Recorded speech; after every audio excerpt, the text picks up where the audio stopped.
Ready, ready, ready, ready, ready. We're live, Oh, we're live, we're live, we're live. live, we're live, we're live. And guess what? That tip you gave me, look, Tim is right there. Oh my God, you I'm finally gonna caught write. on. I'm gonna write each time. Look, Wow. Tim is right there. That was a good tip. Very good tip. I mean, it's common sense, but we don't think about it. You You know, know, and for those it, that are just joining us, this tip that Tim gave us several shows back is that a lot of times when we're doing a show like this with two people, we mhm. do this. He's on this side Which that side is he on? you get confused. But what he stated is picks an object that's on that side that you're pointing to, and that's where you're always going to point to. All right. So Well, here's that the way, other thing. All I have them in my background, but you don't have them in yours. All right. Is all the things with words in my background. Which direction do the words go? they go the right way hmm because That's a lot of part. times Wait a minute. Wait. mirror That's effect. part of having the right tools to do the job. Yeah, because of the mirror effect. And I Because of the noticed a mirror lot of effect. people do that. But I notice in Zoom it allows you to do it either way. But Yeah. I see that all the time where people have the books behind them and they're backwards. Well, you know why? No, it's because they're not using a tool like Zoom or StreamYard like we use. All right. I Yeah, remember early on Rick Frischman, which I think you know Rick Frischman as well. Rick Frischman was doing a Facebook Live with his phone. Great idea. I mean, you can do Facebook Lives with your phone, all right, with your iPad, all that stuff. But it doesn't have the specialty tools that reverse everything, right? no, no, So the way to do that is if you're going to do a show that way. And I mean, I remember telling Rick Frischman this, and I mean, to me, when it comes to anything written in the written word, Rick Frischman's like an expert. And I said, Rick, if you have to use that tool, take everything out of your background that has writing. yep, Just period. No one will ever know it's reversed. If yep, you have to have reverse stuff in your background, well, then you use a tool like StreamYard or Zoom that Zoom, will properly face it, right? yep, And most people don't know that. If you want, you could run your entire business in live streaming off of the devices with Facebook, or I'm not sure Twitter has it now, but like YouTube, right? You can run it with the device, but the cameras don't have that extra tools into it. It's no, these tools we use that reverse that for you, right? yeah, I And agree. it's the tools that you use to better your business, all right, that's going to make the improvements. If you can't afford the tools, learn how to set your business up to deal with it. If I was doing this from Facebook and not using StreamYard, the first thing I would do is take my microphone out of the picture, because my microphone has the word blue, because that's who the stand is I use right Yep, there. I would have yep, the microphone right here. It's out of the picture. You can't see the words. I would not have my old decal and my old book up there. And I would have the poster up there, but I would hide the words Eddie Van Halen. yep, All right. And over the past few weeks, just not because I'm lazy, it's just I'm dealing with some stuff and I really don't want to stand up to do my podcast. But usually I have my standing, and up here is my old blog and video console. So I leave that there. When I'm standing, people see that. But those are things you just take out of the picture. So many people get caught up into broadcasting and doing their advertising that they're overdoing their advertising. So I agree. I seen one yesterday, right? To me, it was a truck somebody I know that did, and I'm looking at the truck and all the stuff they have written on their truck, and I'm like, dude, I'm driving down the road. I am not driving down the road. I am not seeking your line of work ever.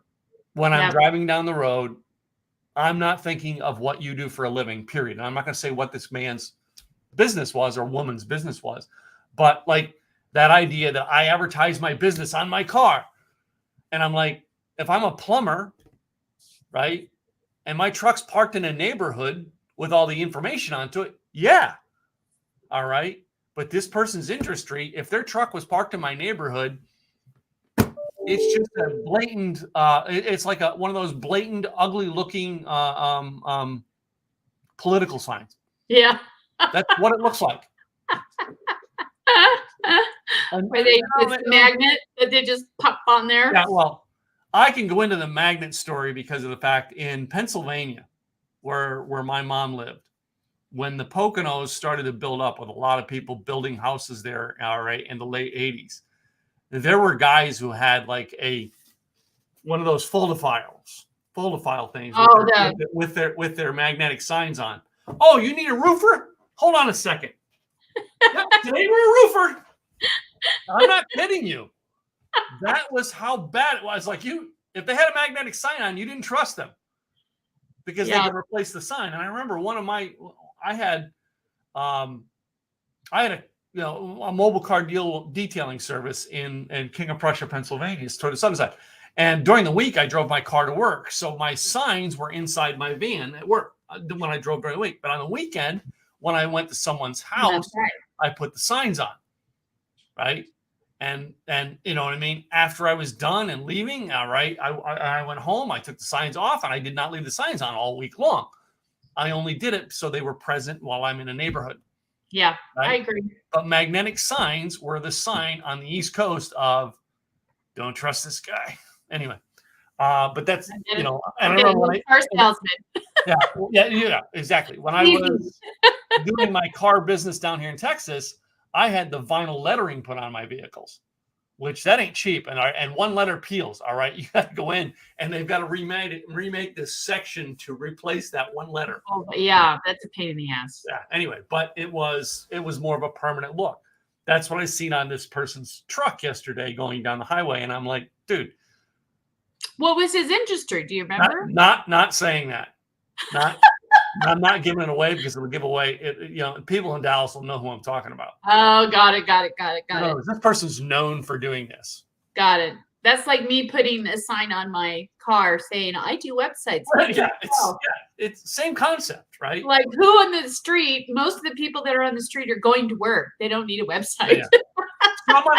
I'm on the highway next to this guy who's got this thing going. Oh yeah, get your website done by me. Okay.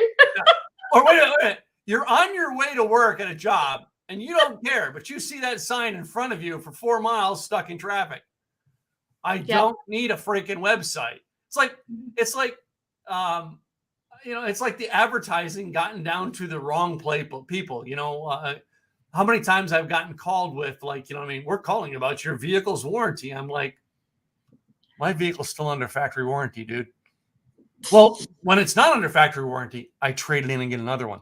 Yeah, not and they're like, they're still trying to sell me the warranty. I'm like, dude, do you not understand that I don't need it? That's where they make their money. I lease cars under warranty, and when the warranty's done, I trade the lease in and get a new one. That's where they make their money, is in the warranties. Yeah, exactly. So anyway, because that warranty is full money for them. They don't have to give it to anything. They don't have to share it with anybody. Yeah. It's theirs fully that they get on a regular basis. So those warranties are big for them. And I had something else along that lines, but I don't know if I want to cover it today because really. Well, we were talking about advertising, and I thought you got a great topic on advertising. This topic I thought was interesting because a long time ago, before when businesses started advertising on TV, they came out with a way. There were laws that came out saying that they couldn't false advertise. So they couldn't say it was this much and then somebody come in and now it's a different price or whatever the case may be. They couldn't false advertise. So I thought this was interesting because right now there is a lawsuit against Wendy's and McDonald's regarding their burger ads because they're claiming that, which is true, that when you see their burger on the advertisement, it looks huge.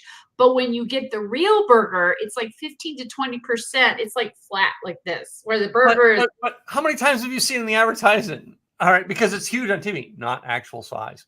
Exactly. And that's how they get away with it. Not actual. That's how they get around that. But customers are getting a little pissed and they're saying, listen, I came to get a burger like this and I got one that's like this. And I thought, well, and on top of that too, if you think about it, a lot of times what we're paying for, we're getting a lot less and we're paying a lot more. So if you remember, we used to get those bags of chips that were huge bags, are now smaller. And yes, and remember, there's a lot of things, even when you look at how much they weigh, they're off now. They're a lot less than what they used to be in regards to weight and size. And some of them are even getting clever and putting them in a different type of bottle or container where it looks like you're getting more for your money. But when you look at it and compare it to what you got before, what you've got now, it's the weight is less. So I thought this was interesting because there's a lot of fast food restaurants and so on and so forth that are out there advertising this false advertisement. But like I said, in most cases, they've got that little statement at the bottom, not true to size, could vary depending on where you get it, whatever the case may be, they're covering themselves in that respect. But in reality, are they really advertising truly what you're getting? Whether that disclaimer's there or not. It doesn't seem like it's a fair proposition. I don't know. To me, this is one of the things that, truthfully, all right, it's as I'm changing what I'm doing and how I'm doing my business, it's one of the things that's frustrated me. The world of influencers, right, has just frustrated me. When I think of McDonald's, all right, and I think of advertising and lawsuits, all right, the first thing that comes to mind is the coffee lawsuit.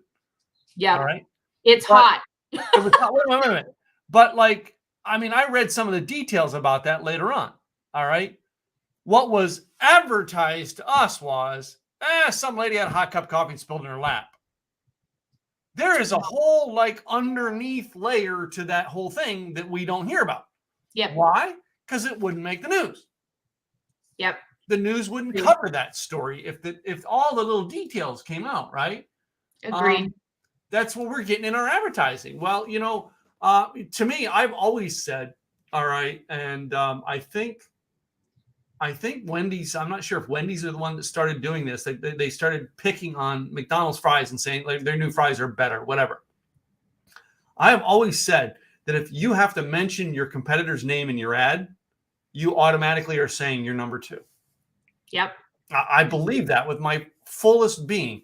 If I have to state my competition, all right, I'm already labeling them as number one, and I'm comparing myself to them. I need to compare myself to myself and make myself better than me. I need to make my product sell, not my comparison of my product.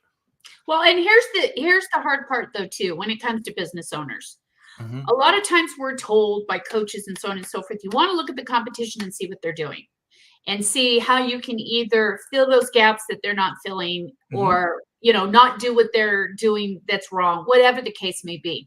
And I get that to a point, but I think to a certain degree, some of us, including myself, we start to go down that spiral of looking at the competition and then we start to judge. Yeah. Oh, maybe I should do this. Oh, that looks good. I'll copy that. Oh, wow, they did this. Oh, that's a good idea. I'll take that too. Yeah. Until eventually now you've dissected the competition. Now you're pulling a lot of the stuff that they've done you like, and now you're no longer you, the individual. You're a little bit of this person, a little bit of that person, a little bit of this person, a little bit of that person. So I think it is, and that is the very reason why Zig Ziglar told me not to get a suit and tie when I started the speaking industry. Not saying that suit and tie speakers are bad. Yeah. He just said, Tim, you do not need to position yourself that way. Right? Yeah. And that's, you know what I mean? There's a way. As most people know about me and my speaking career was that I always wore jeans. I wore very clean and neat jeans. At one point in time, I had the little tats and rips and I don't do those. I have they look somewhat modern, but they're clean looking jeans. And I always wear a clean looking button shirt. But that does not take away from the idea that the person coming up in a suit and tie, all right, is not respectable. No. The idea behind that is Tim, you got to be you. Stop trying to be Zig. Stop trying to be Craig or James or, who's a million people we know, Paul or, Rick Frischman. We talk about those are the people that I talk about that are great professional speakers. And I can take a little bit from each one of their speeches. But the second I start trying to copy them, I start taking a little bit away from who I am. And that's in your advertising and your business. If you're starting now to start copying your competition just a little bit, you're starting to take away from the original reason they came to you. Yep. right? I agree. You know, we went to McDonald's originally because it was a speedy service. I mean, the original concept of McDonald's, it was a speedy service. And it was cheap. And it was cheap, very inexpensive, no wait time. You can walk up to the window, place your order, and have your order in seconds. Yep. All right. And it was a hot burger. You know what I mean? Now, with so many competitions out there, they don't have the ready-made burgers like they used to, right?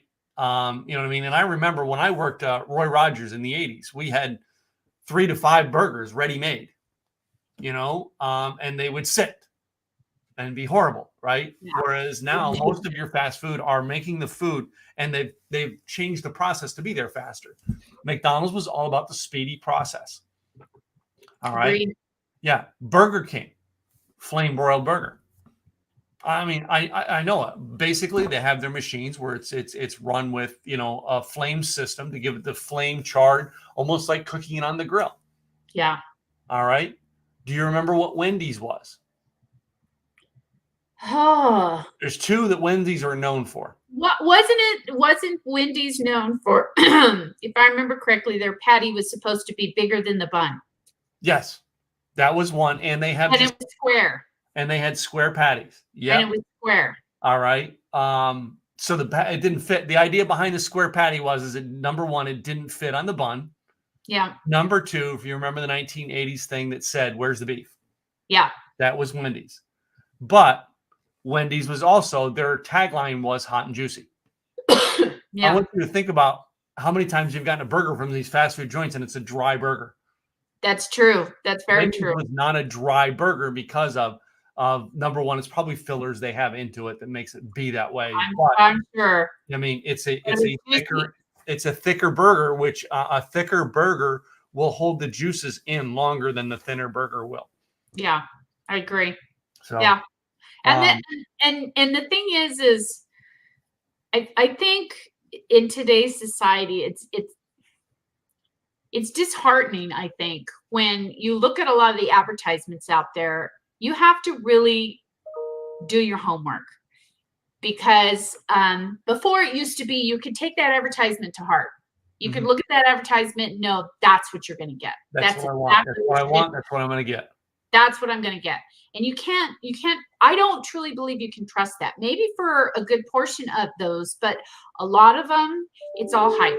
Oh, we're going to do this and it's this and it's that, and da da da. And by the time you're ready to get that, customer service isn't there. You didn't get the product you wanted. It got screwed up. I mean, it's just one thing after another. And that can go into a whole different topic when it comes to customer service. But I think the biggest thing that we've kind of gotten away from is because so many of us have to get out there and advertise, so to speak, in social media and all these other platforms, that I don't know how transparent we've become. I think we've become too artificial or too plastic. We have. That's part of the whole influencer generation on social media. Yeah. It's like I've got filler. I mean, and I'm not trying to, and I probably shouldn't say this because I'm not even going to say, but there are shows on there that people watch, and that's what they emulate. And what they're emulating are fillers, fake.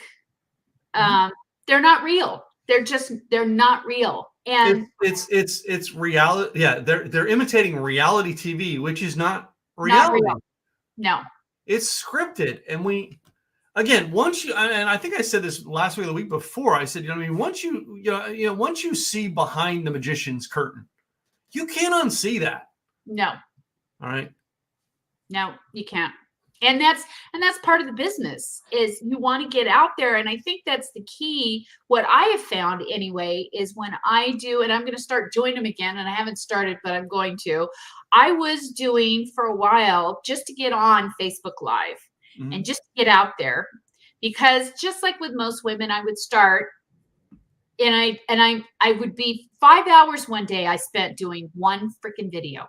5 hours, because I'd start to watch and go, oh no, that's shitty. I screwed up. No, I'll redo it. Oh no, my hair looks horrible. I'll redo it. Oh my God, I'll redo it. I'll redo it. 5 hours to do one freaking video. And I think that the more we come across transparent and genuine, the more feed we start to get, and the more natural and organic following we start to get. Because that's basically our advertising is us. As business owners, you're buying us, not just the business, the service, and the product. You're buying us. We're the ones behind it. Yeah. And if we're not out there showing people what we can do and our values and morals, or whatever that case may be, who are they truly buying from? And so I started doing these Transparency Tuesdays. No makeup, just laying it on the line, just what was going on for the day, just whatever. I got more impressions with that than I got with the ones that I do, which are my Thursdays after this, Thursday Tips. I got a lot more impressions with that. And that's because people want to see the real you, which we've talked about. And that's part of the advertising piece. Are we falsifying and putting across goods and services? And are we truly giving those clients that product and service that we're advertising or pushing across? Or is it just a smoking screen, just like the magician? We're just putting it out there and just telling them, just come by, come by, come by. And then when they come by, they're like, okay, well, I didn't get this and I didn't get that. And you promised me this and you promised me that. And that's why I thought this lawsuit was kind of interesting, because as business owners, even with a lot of the laws out there, if we don't have disclaimers either, we have that opportunity to possibly be sued by a customer saying, I didn't get this. You promised me this and I didn't get it. Yeah.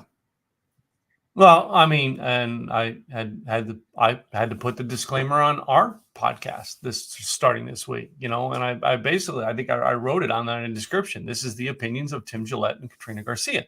Yeah. This is not, we're not stating facts. We are not here to state that anything of ours. This is merely our view of what we see in the world today.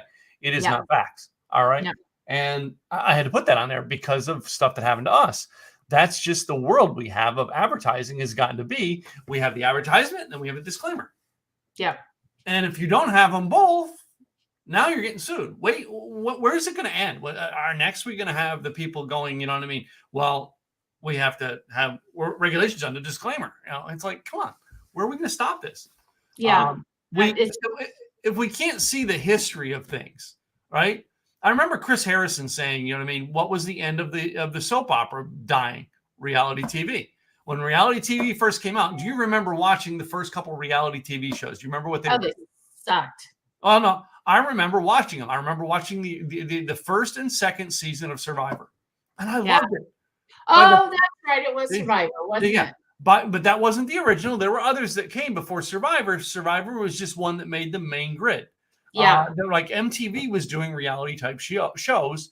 All right. Since the late 80s, maybe early 90s. That's all it became, where it used to be all music videos and then it became all reality TV.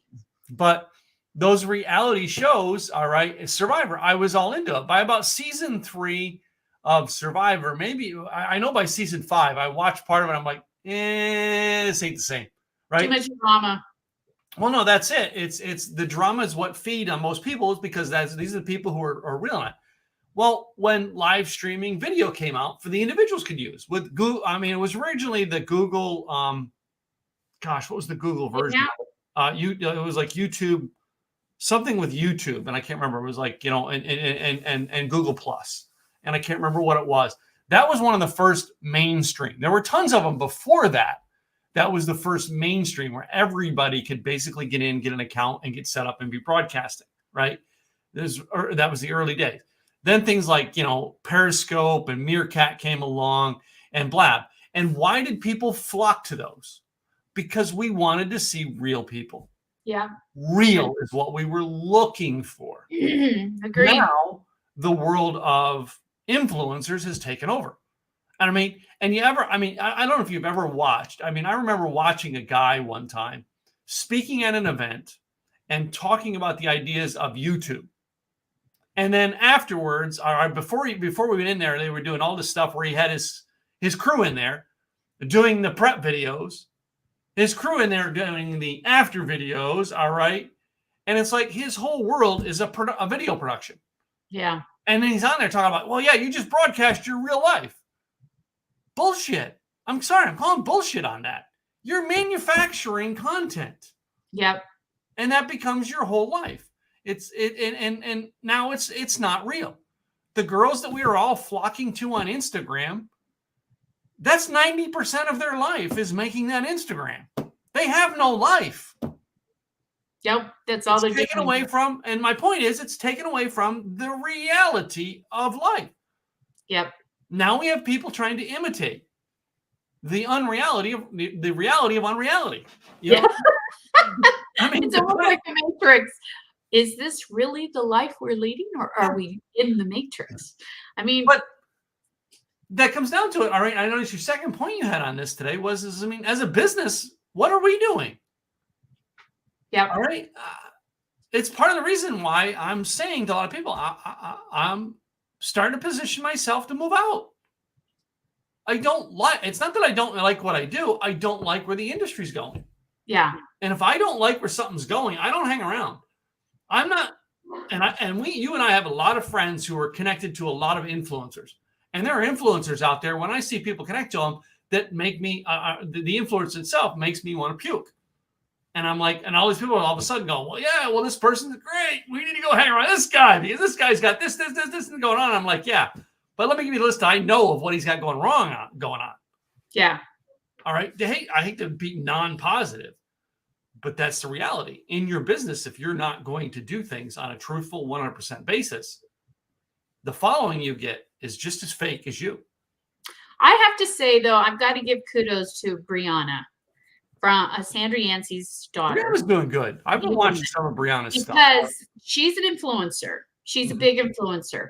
But she does both sides. She does her reality side, where she's not wearing any makeup, and she's showing, she just puts it all out there. And she does her other side, where she's advertising for the business. Yes. And that's what she's doing. So she's got that image to protect, and that's the business. Mm-hmm. But she does both sides, which is what I really like, because you get to see the true her as well as what she's representing in regards to their product. Exactly. And I don't follow a lot of her personal because I think I tried to follow her on Facebook, but this is one of my things. If I'm not connected to you personally, all right, and I see your advertisement, I investigate you before I believe it. Yeah. All right. And I've had people on Facebook and our world going on, the last couple of weeks, it helps me decipher and separate people I don't want to be friends with anymore. But I got a thing on my Facebook. So-and-so changed the title of whatever group. So I go to the group and realize that the person who founded the group basically friended me to get me to join the group to unfriend me. And now I don't see anything, but all of a sudden I realized I'm in this group that I don't want to be in, because I was in the group because I followed the person. Got it. If I don't see your personal side, I will stop doing business with you. Yeah. And you have to have both. And a lot of, and it used to be, I used to tell people in the past when I was doing social media management, only post business on your business page and only post personal on your personal page. Yeah. And to that degree, sometimes I agree with it. But what people don't realize now is I think you can intermingle them depending on your business. Yeah. Because you never know who's watching your personal feed and who's watching your business feed. And so, and people will, and it used to be you just post one post and you post it across at the same time. Now it's more, you want to vary things. So when you're in your scheduler and you're going in to post things, I would push one over here to LinkedIn, one over here. Even though they're the same post, people would say, but you're repeating. Yeah, but the thing is you're going to have somebody over here looking at your LinkedIn, and then you're going to have somebody over here looking at the Facebook, and you're going to have somebody over here looking at, they're all looking at it at different times. So even though it's the same post, the same people aren't looking at it at the same time. So, and as we know, with social media, it's kind of like a revolving movie. It keeps going and going and going. And sometimes you'll catch it in this piece, and sometimes you catch it in this piece, depending on when you're going on and watching. So, and I think that's what's important too when you're out there and you're advertising or you're pushing out your goods or your services, whether that be through social media, blogs, whatever. You have to think about, are you advertising it just to get people in the door and hope that it sticks? Or are you truly backing up what you're stating in that advertisement, whether, like we said, whatever that may be? And to another degree too, are customers getting pickier? Before you go there, I want to hit that first point you had in there. All right.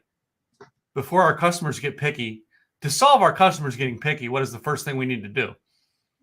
Keep our promises. Yeah, which a lot of us don't. I'm just as guilty as the next person. No, we've all fallen, but this is becoming a nationwide business phenomenon where people don't keep their word. Promise. And this goes back even deeper into our businesses. All right, keep our word, right? Yeah. You and I have a podcast. We're committed to each other to do this every Thursday morning. All right. Personal shit going on in my life right now that you message me. Hey, you doing okay? We're still good to do the show. All right. And I'm like, yes, I've committed. All right. I committed to do the show. I'm going to keep doing it. Right. That's keeping your commitments, keeping your promises. Yep. All right. We don't have 1 billion followers yet. Follow. And go follow us. Yeah. No. We don't have 1 million followers, but still, it's a commitment I made to you to see how it goes. All right. And once we get to, once we get to a certain area, we'll measure it and see what we need to change. But It's a commitment. When I'm in my business, I make a commitment to someone, and that commitment ends up costing me. I'm like, oh, but I've got to keep my word. I had an instance, all right, where, a certain commitment that I made to my clients now costs me, but I did it at a point in time when they needed me most. Yeah. And as an extra thing to keep them going, you stay in the program, I can help you through, all right, through the pandemic, especially. So a lot of them stay in the program. So the things they get now are costing me. And because of the fact that they paid for them over here at this rate, and it now costs this much to do it, I got to keep my word. The great thing is I only have a handful of those people to do it, right? It would suck if I had hundreds and thousands of people who did it. It would bankrupt. But I'm still keeping my word, even though it costs me. Well, and that's something I always keep. We have 3 packages with cost because I tried to make it easy for our clients when it comes to websites. But it seems like lately, and I'm just getting a little bit on a soapbox, people want this quote. It's like, what you see is what you get. Yeah.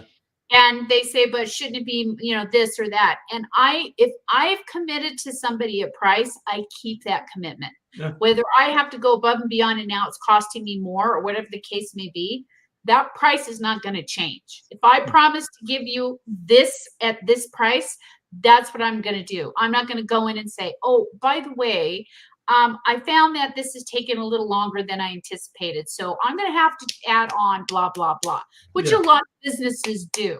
Mm-hmm. And that's the other part of this in regards to false advertising is, are you also putting disclaimers on there on, okay, at this point, and this is something I had to do, is this time frame is what we're going to do as long as I get all the information from you on a monthly basis. I cannot guarantee that it's going to be this time frame if I'm still waiting to get info from you. Yes, exactly. So, and that's part of those disclaimers, and those are things that I had to learn over the time to start stating, because people would say, well, you never said anything about that. You just said it would take between this time and this time. Why is it taking longer? Well, let's see. For the last 2 months, I've been trying to get your information. Mm-hmm. I haven't gotten it. So these are things that as business owners, we start to learn from our mistakes so that we put those disclaimers in there, like McDonald's and Wendy's. We put those disclaimers in there not only to protect ourselves, but also to protect the clients. So that way they can see, listen, this is what I'm going to get. If I don't do this, it's going to extend that. Or if I want this, it's going to be this much more money because this is the agreement. And for the longest time, I wouldn't do agreements. I wouldn't do contracts. Wouldn't do them. Yeah. But it protects the client and you because it shows the scope of the work of what you promised to deliver. And if they come back and say, well, no, if you look at the agreement, this is what we agreed on. This is above and beyond. For the record, but for the record, people, all right, you can't get a website without content to put onto it, all right? And I don't care how much they tell you, all right, you can't have a custom-built website in 24 hours. No. Especially when you don't have the content turned over to your website designer. Just saying. Or a week, especially when they've got other clients. I mean, it amazes me how many people come in and they say, okay, I got to get this going. I got to get this going. It's got to go. It's got to go. It's got to go. So we got to get going. We got to get going. Okay. I'm still waiting to get their information to go. Come on, let's go. And your information, I'm still waiting for the information. Oh, we got to get this. Haven't gotten your information. We got to get, so, I design my own websites now because when I design my own websites, I know what I need.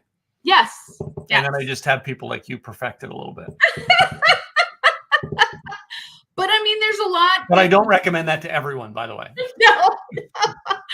But I mean, this is part of your advertisements. This is part of what you're putting out there. Hi, how are you? Good to see you, buddy. But this is part of what you're putting out there as what are you advertising and what are the promises that you're putting out there to your clients and what are you keeping? What are you backing up? What are you saying that, okay, I promised to do this. I'm going to deliver on this. Yeah.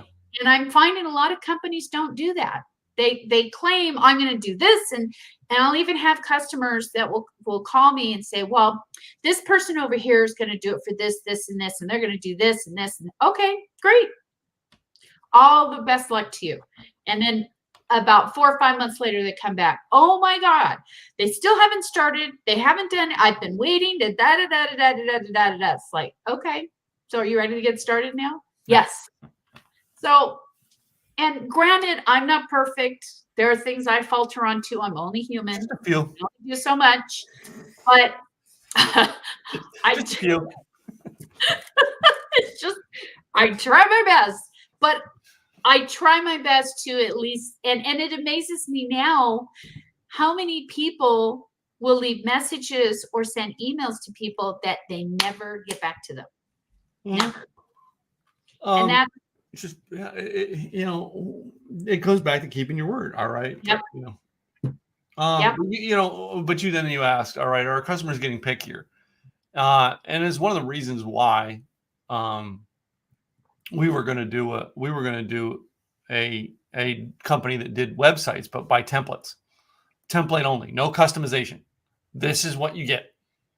You give us this content, we put it in here. You pick template, A, B, C, or D, right? Because of people getting pickier, and the pickier they get, the longer the process takes. Yep. All right. That's in our world.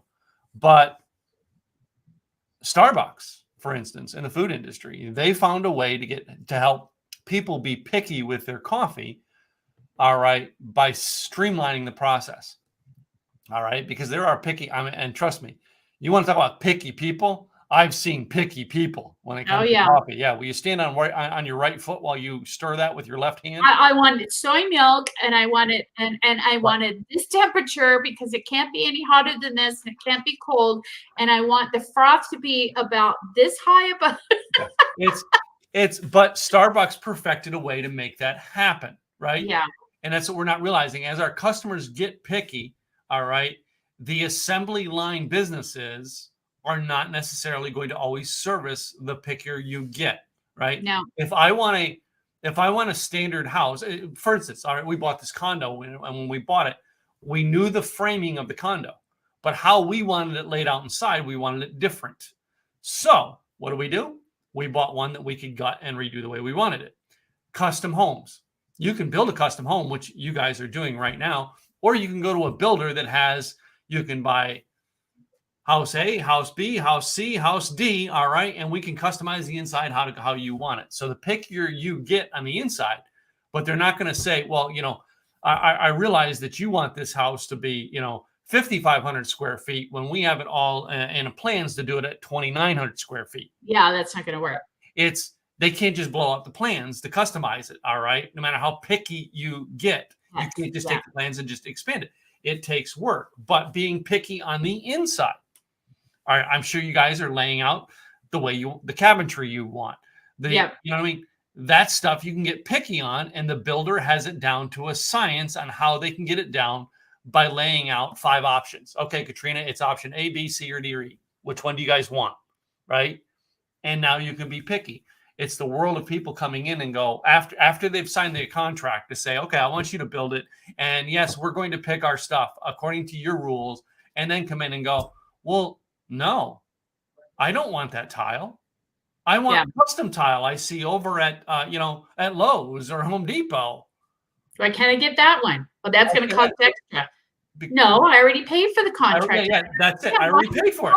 extra. I already paid for this. No, that's You extra. paid for. Here's the contract, what you paid for. Now, as you get picky, yes, we can accommodate it. Here's the cost to accommodate it. You know, I remember I had clients in Pennsylvania when I had my mobile car wash there. They had a Corvette, and they were a great couple because I did they had a Corvette. She drove I want to say it was a Thunderbird, a Ford Thunderbird. Oh, yeah, yeah. All right. And he drove, it was like a Buick something or other. Right. And then they had a Corvette was their extra car. They also, though, they were friends of ours in another way, and they were having their house repainted. And I was talking to the painter, and I'm in there, and I'm like, didn't you paint that wall last week? He said, yeah, they didn't like the color.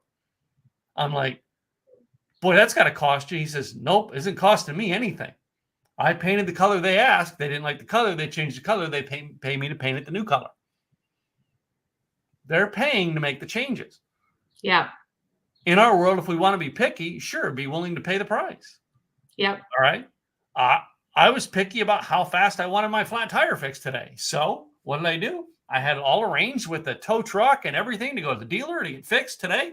And I'm probably going to pay $100 more because I went through the dealer and didn't take the time myself to go sit down at the tire shop for an hour and a half. All right. Yeah. To do it. Yeah.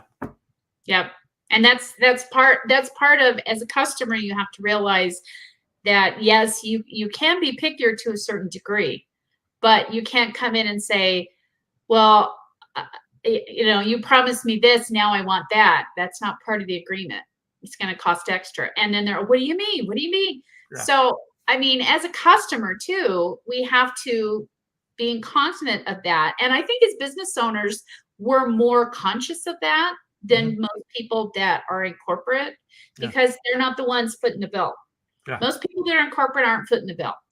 And as business owners, we're the ones footing the bill. So if we have to do something or go above and beyond, it's taking time out of our or materials, whatever the case may be, we have to take on that cost.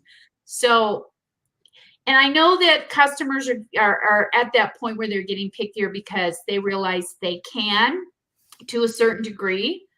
But I think the biggest thing as a business owner that I've learned over the years to keep customers happy is I underpromise and I overdeliver.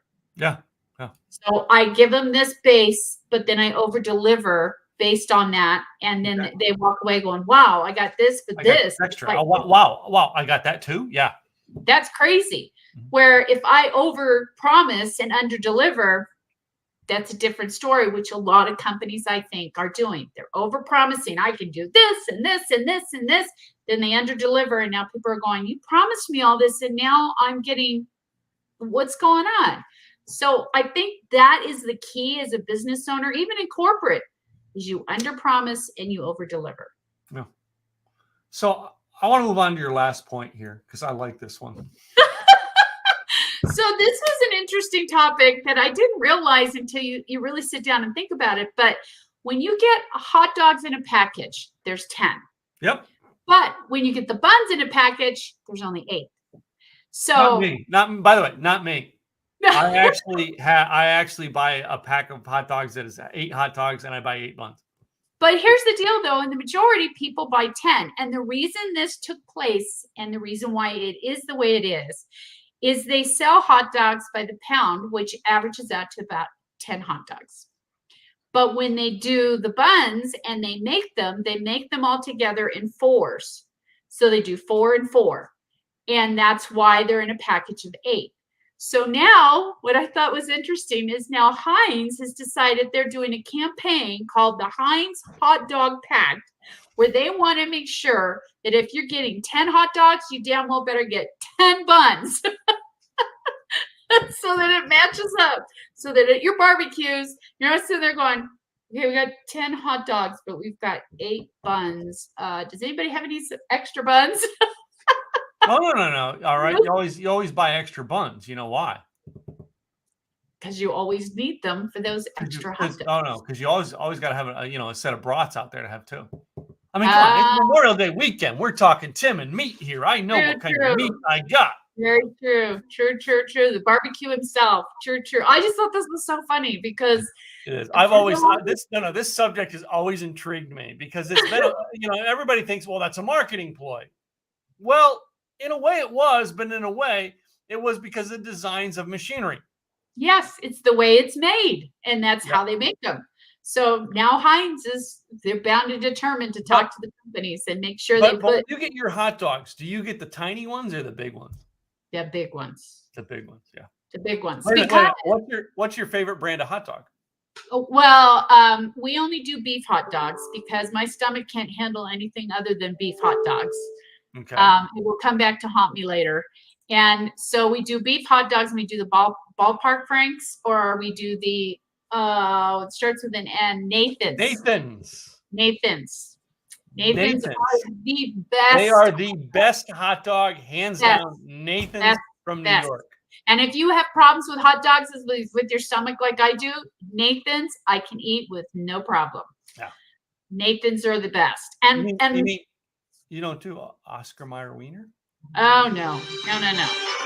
Sorry about that. No, that's not a good. I haven't had it. I can't remember how long it's been since I've had Oscar Mayer, but yeah, I've done the ballparks as well. But to me, I'm sorry, Nathan's is the best. Nathan's are the best. I have to go downstairs. I don't even know. I got a package of like one of those things I ask Gwen for when she does shopping every now and then. It's like, hey, just give me hot dogs and buns for lunch.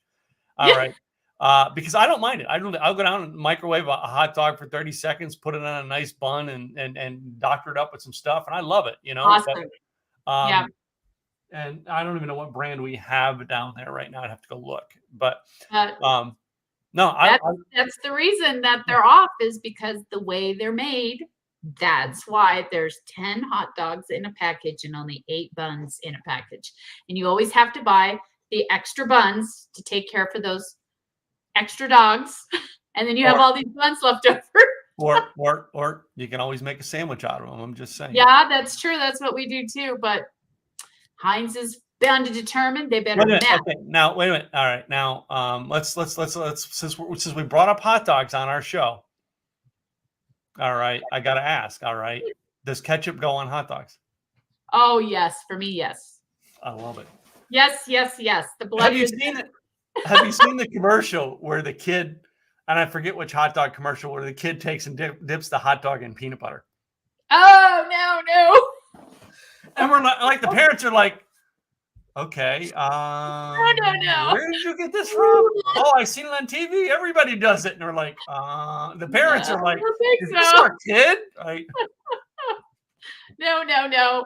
Well, my husband, he's the one, he likes the relish, the ketchup, the mustard.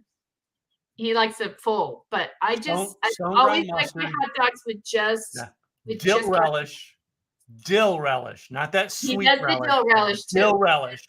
Right? Not the sweet relish, the dill relish. Sauerkraut. Oh, baby. Don't like sauerkraut. Oh. All I want is ketchup on mine because I like that hot dog. I don't want to cover it up too much. No. That's the other thing too. Is I remember and I think Sonic has toned down the line, but Sonic down here actually I remember 4 or 5 years ago they did a line of American hot dogs, like the New Yorker, the All-American, the Chicago dog, right? And it was cool because all of them were good. The chili dog, right? That's the other thing. Chili on hot dogs. Yes, chili dog. Yes. Do you remember the Doriner Schnitzel chili dog? That was my favorite. Yes. I remember working at a 7-Eleven when I was a teenager, and they had the hot dog machine, and they had the people could put the chili onto it. Yeah, the rollers. They put the chili onto it, and they had the cheese machine to just square the cheese onto it. Yeah. I remember that. Yep. I used to work at an Orange Julius, and we did hot dogs there. Same thing. Psh. Ugh. Can't do it now. My stomach's going, nope, too old for that, lady. Yeah. Way too old for that. So my resource, this tip is because I know a lot of people are starting to go on vacation in the summertime, and you're always going online to Priceline or Kayak or one of these other ones, and you're trying to find your pricing. But what people don't realize is when they use one search engine to do that, they go off and then they come back. Now the price is higher. They do that on purpose because their role is they want you to buy that ticket right now. Yeah. And there's a way around that. Yeah. So if you have several search engines, whether it be Mozilla, Firefox, Safari, Chrome, Microsoft Edge, you have separate ones up. So you have one up where you're looking at Priceline, then you have another one up where you're looking at Kayak or one of those. And now you can price compare across all of them. And then at that point, you can buy the ticket. Because anytime you're looking at something online, they're looking at your cookies, they're looking at the cat, they're looking at all of these things. And they'll see that based on that history, oh, she looked at this a couple hours ago. Well, now we're going to make it more money. So because she didn't buy it then. So we're going to up the ticket. And if you notice, they always say only 2 left at this price, or only 4 left at this price. That's to get you to buy right now. But this is the way you can shop online with these several different search engines by having up separate windows with these, and you can do your price comparison and still get that low price. Also, to protect your anonymity, you always want to do it in incognito, and that's usually at the top right corner of most of those. Yeah. You do it incognito, there's a lot less cookies and history that's part of that, so that when you go back, sometimes they won't see that you've looked at it before. They're still getting around that in a lot of respects. And the one thing you always want to do too is you want to clear your cache. And that's easy enough where if you go into the settings and you type in cache, C-A-C-H-E, not cache as in C-A-S-H. You type that in, and then it'll tell you how to clear that and your cookies and so forth. So you want to do that a lot of times, even with your search engines, because when you're looking at a website and you've been looking at that website over and over again, then all of a sudden it's not coming up or you're having issues. It's normally because you haven't cleared out your cache. So you know how I do all this? I get around all this. How's that? I pick one airline and I pick one hotel. Yeah. And I just and I've got credit cards to go in either one of them. So basically, all I'm doing is raising points. And I personally use Marriott and Southwest Airlines. I haven't flown Southwest, but Southwest Airlines. So like I have a ton of Southwest Airlines points. I use a Southwest Airlines credit card to get all my points. And same thing with Marriott. I'm Marriott Gold. All right. And I think this will be the 3rd or 5th year that I'm actually silver or above. So I will, I think this year here, I actually go into lifetime silver. Yeah. But the idea behind that is I use the websites of the hotel. Yeah. I don't go, I mean, I used to go to all those things to play all those games. All right. Until I started using one brand of hotel. And taking that, not to interject, but taking that, a lot of times you can get it cheaper by going directly to the hotel now and going through Priceline and all these other ones. And if you think about this, as we talked about advertising, how many of the advertisers have you believing that don't go to the hotel site, come to our site, we're going to give you the cheapest deal? And that's not always the case. Not always the case. Not always the case. Because the hotel would rather deal with you because they have to give a certain percentage to Priceline, Kayak, and all those other ones. Yep. And so they would rather deal directly to you. And since they don't have to, get that, I have to pay them. Mm-hmm. Now they can give it to you for much cheaper. So a lot of times you're better off just going directly to the hotel if you decide. But and most people don't realize, I mean, you can do this on all levels of hotels. My wife did it with Best Western, and she was like their top elite status with Best Western for years. Because most of the places she was going to always had a Best Western. So she knew that she was always going to have a Best Western. She stayed in some of the nicer Best Westerns. But I can tell you how many times we went on vacation or we took a trip, we hardly ever paid for a hotel room. We used our points. Yeah. Yeah. Well, I know here, where we live in New Mexico, we go out of El Paso Airport because that's the closest one to us. Mhm. And Southwest Airlines is the main one that goes out of there because it's very much like a Burbank. Yes. And so the only ones that go out of there is Delta, American, and I think Alaska and South. American Airlines goes out there, right? Yeah. But here's the thing, if you use American or Delta and you're going to certain places, the tickets are like 3 times as much as if you're going through with Southwest. Yeah. So you have to do your homework, but when you're doing your homework, if you're opening up these separate search engines, Yeah. which are these pieces that we talked about with Chrome and so on and so forth, it allows you to look at these things across the board without those prices going up on you because they know you're looking. I you say that, it's like, I learned to find for my travel. Do you remember the movie with George Clooney, Up in the Air? Oh, that was a good one. I love that movie. That movie made me really one. pay attention to streamlining my process. Yeah, that was a good one. Because I remember traveling. I mean, have you ever watched, families travel and how many times it takes? I mean, and he states things like, I've never seen one of those strollers break down in under 15 minutes, like stuff like that. And don't realize that if you streamline the process of anything you are doing, you can do it in shorter amount of time. Oh, totally. And that's what made me look into travel, because one of the other statements he makes on that is, I don't do anything unless it fits my points, my miles. Like everything he does in the movie for his travel is with the objection of the miles. Yep. And so often we're all jumping from all these places to try to save a buck. Again, that's why I said today, I mean, I went with the most quickest system to get my tire fixed on my car, and I'm probably going to pay $100 more. And I get it. My wife started to go down the path of checking all this stuff. I'm like, no, I've already made the decision. I've already got the car rolling. Yeah, we're doing it. The fact that I make a decision, I move quick. Do I pay a little bit more? Probably. But by doing that and getting yourself into a system like this, you will actually learn ways to save yourself time and money. Right? I agree. This idea of trying to always focus on how can I save money will cost you time almost always. Yep, I agree. Totally agree. So I know, and I know I travel better this time because I got a bag that's just specific that I can bring on board, so I don't have to check it in. And I got a backpack that's just specific that I can bring on board as well, so that now I don't have to worry about the check-in and checking for luggage, or I can get it out. Done. And then I also pay extra to be one of the first ones on the plane with Southwest because it's so worth it.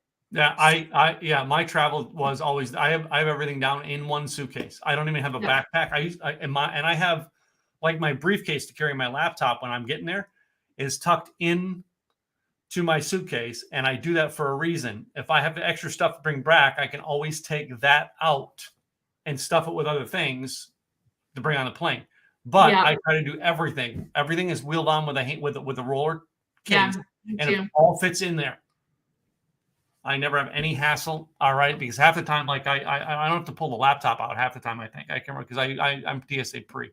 I can't remember last time. I haven't set that up, but I'm still. No, I set that up. Oh my God! And I've actually gone through. I think I might be doing that and been sitting at the gate with a cup of coffee in hand faster than anybody else. And like, how do you do that? So I may be setting that up. Yeah, I may be setting that up so I don't have to worry about, because I see people just rush through it. I'm like, I should have done that. I'm just not going to travel as much. I'm just going to drive my car from now on. Well, we're not far from you. I have driven to your town more times than you want to know in the past 10 years. Far from you. Yeah. So, all right. Well, guys, that's about a wrap for this week. All right. Katrina, why don't you tell them a little bit about you and how they can find out more about you? I'm Katrina Garcia with KG. Oh, I got to go this way. I actually have this thing here. And we help you build a website that gets you leads, makes you money, and grows your business. Yep. Cool. So. And Tim. Oh, wait, no, I forgot the one. Tim Gillette, Simple Easy Events. Go to simpleeasyevents.com. All right. Find out a little bit more about how we can help you learn and tap into an educational line of information with tons and tons of speakers. All right. It's a one-time membership fee. You get lifetime access. Go check it out. All right. That's what we do. If you haven't already, I think I'm going to put it down here in the rolling banner. All right. Follow us on Facebook, facebook.com/businessgspot podcast. All right. And yes, we're still working on getting our YouTube up, but right now we're focused on getting a following because our main audience is on Facebook. Yes, absolutely. All right. Thanks That's it. for That's a wrap. Later. Have a great weekend. Have a good Memorial Day weekend, guys. Yay. Be safe. Yep. All right. Bye.